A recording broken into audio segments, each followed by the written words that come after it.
Hello everybody, we're in Hickleton. Now before we start today's video, and I'll mention it in the next few vids just so people know, Service UK Graveyard, when I started it, it was supposed to be the UK but of course during lockdown I wasn't able to go and do the UK because obviously, you know, stay local. However, lockdown's over and I live in Barnsley now. And one of the villages near Barnsley, we'll still be doing Oldham by the way, but one of the villages near Barnsley is a place called Hickleton. Now what you're actually looking at here is a very, very old crossroads. This actually here, it's not anymore, but this used to be a crossroads. And the cars would have come round here, or the coaches or whatever, maybe to turn around.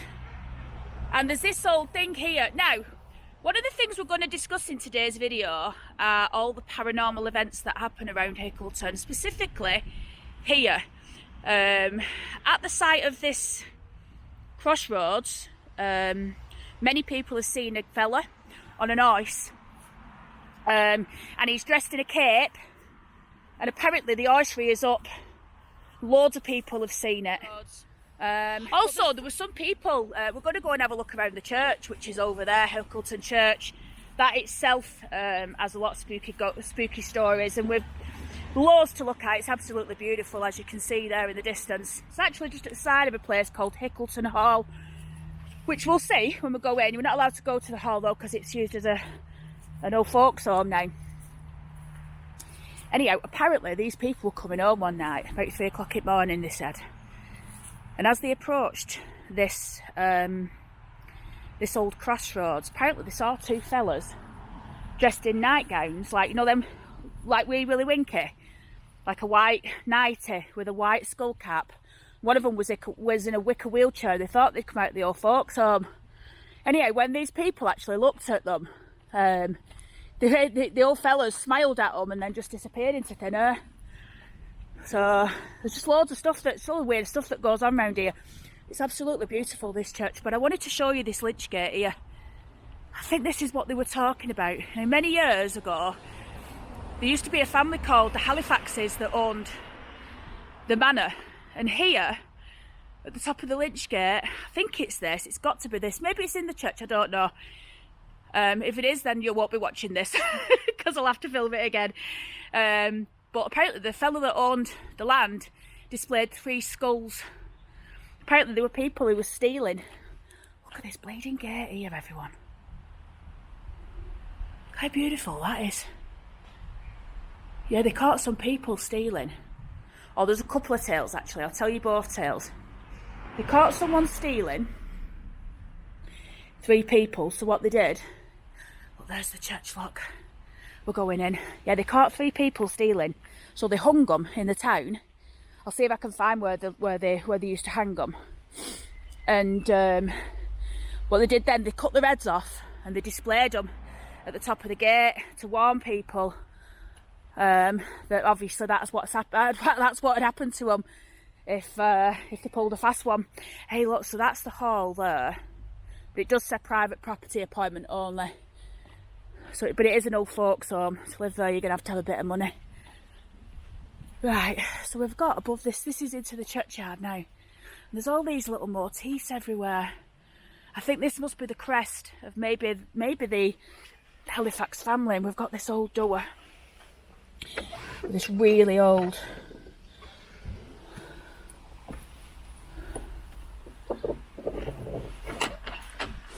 Look at this. See that in the far corner over there? That big crucifix, Christ on it. This church, well, not necessarily this church, but there's been a church on this ground since Norman times, which I think is around the early thousands, maybe 1,000 years there's been a church here. I mean, really, when you put it into context of Westminster Abbey, that's been there nearly 2, so relatively young, this one, in that regard. But it's a beautiful church. And we've got some gorgeous things we can look at. It says here, I don't know if this is a grave. Reginald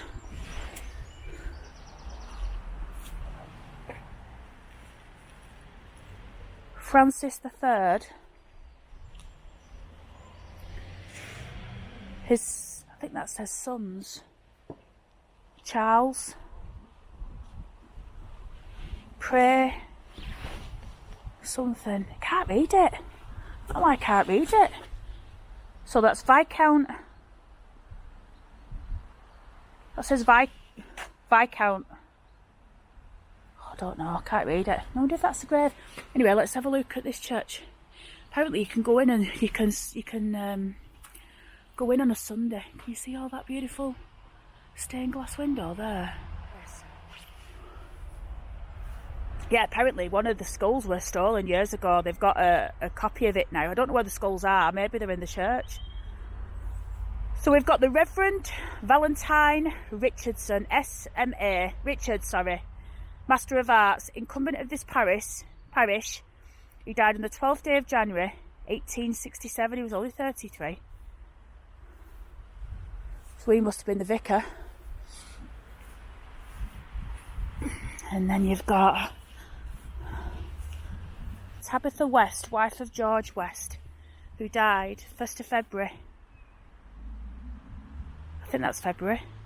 1833, 76 she was. Wow. So she would have been alive, she would have been born mid-1700s.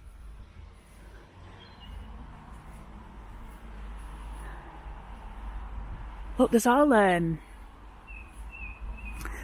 like gargoyles and things on the side. We'll have a good look around the church in a minute. And then we've got here the memory of Ealing, the wife of John Haig of Hickleton, who departed this life August 31st, 1830, aged 79. Also the above said John Haig, who departed life March 31st, 1837, aged 85. So the gargoyles at the top. Let's see here, we've got some fantastic graves up here. This is like one of those spooky graves you see in like vampire films, isn't it? So this is George Henry Townsend of Hickleton. He died in 1901, only 23. Oh sorry, Florence it was, excuse me. Florence, the wife of George. I wonder if she died in childbirth or something. Imagine if I saw a fella now on an ice. Oh, I think that's the lynch gate there. This is the lynch gate. You know what, I'm going to leave that other bit in. But this is the lynch gate to the church. So this is where the 3 skulls would have hung. We're going to have a look at more of these graves in a minute, but let's just have a look at this. There's some inscriptions on the inside. I've read about this.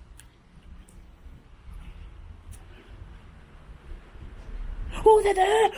Oh! Oh my God! 3 skulls?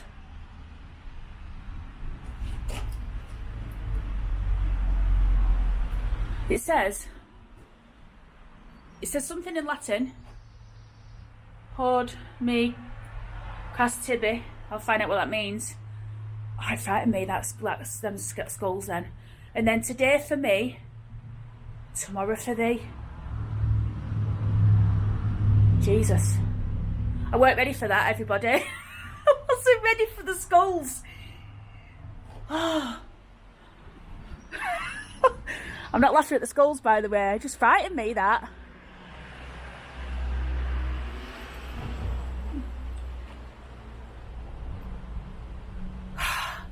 So, the one in the middle is the one that's replaced. They've got like a hat on that one. Sorry, you can see me, can't you? Ruining the shot. Bloody hell.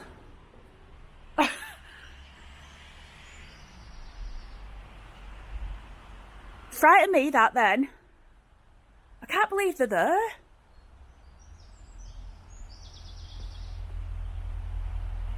Look, it says here.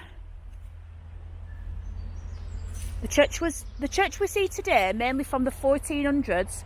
It has a Saxon front and Norman arch and Victorian additions. In 1983, the church was underpinned to counteract the mining subsidence that's going on. So obviously it's all mining, isn't it? It says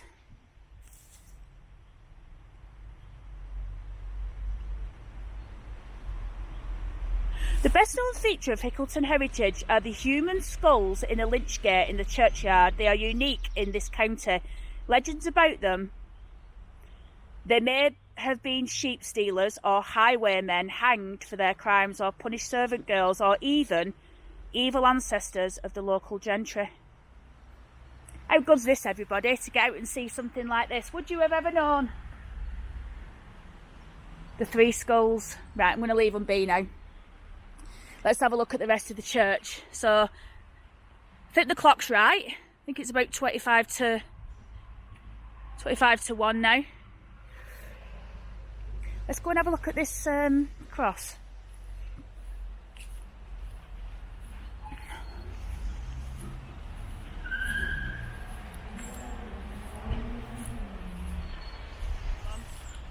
It says, by thy cross and passion, by thy wretched death and burial, in the hour of death and in the day of judgment, God Lord, deliver us. Oh, it's quite macabre, isn't it, this place? It really is. There's another entrance over there. Sorry everyone, my finger's not pointing right. Anyway, this is Hickleton. You've seen the skulls. I think what we're going to do now, we're going to move on. I want to tell you the ghost of the Blue Lady up at Darleycliff Manor. So we'll have a look at the Blue Lady, and also there's a couple of other bits and pieces. I think this video is going to turn into a bit of a ghosty video, but I hope you've enjoyed Hickleton, well, Hickleton Church and Graveyard, and I hope you've enjoyed the skulls. Gets us out, doesn't it?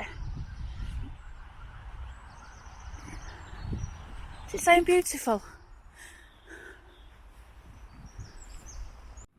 We've just stopped. I was going to do a bit in Gold Thorpe, but there's not really much went on here, apart from this is an old mining town. I think the last mine shut in 1983.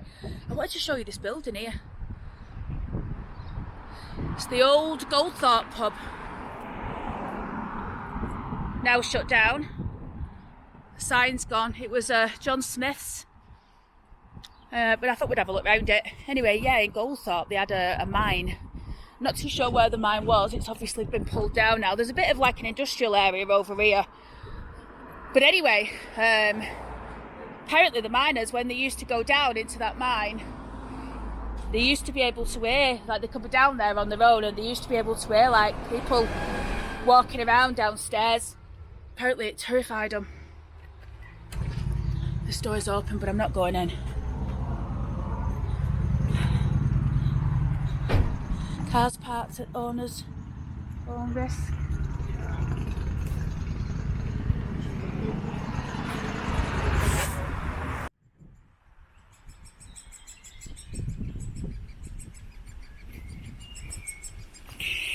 We're in the middle of a place called Wombwell Forest. Oh, sorry, Wombwell Woods. We've stopped here specifically because look at this. Look how beautiful this is, everybody. That is beautiful. It's a bit spooky because although there's a lot of traffic going by, you're in this woods on your own. There's like a swing over there where the kids have been swinging in this ravine. But anyway, this particular woods is haunted. When people drive through, particularly of an evening, there's a spectre that basically jumps out on people. It's described as wearing a black cloak, and you can literally just be driving down the road and it just jumps out in front of your car. When people stop,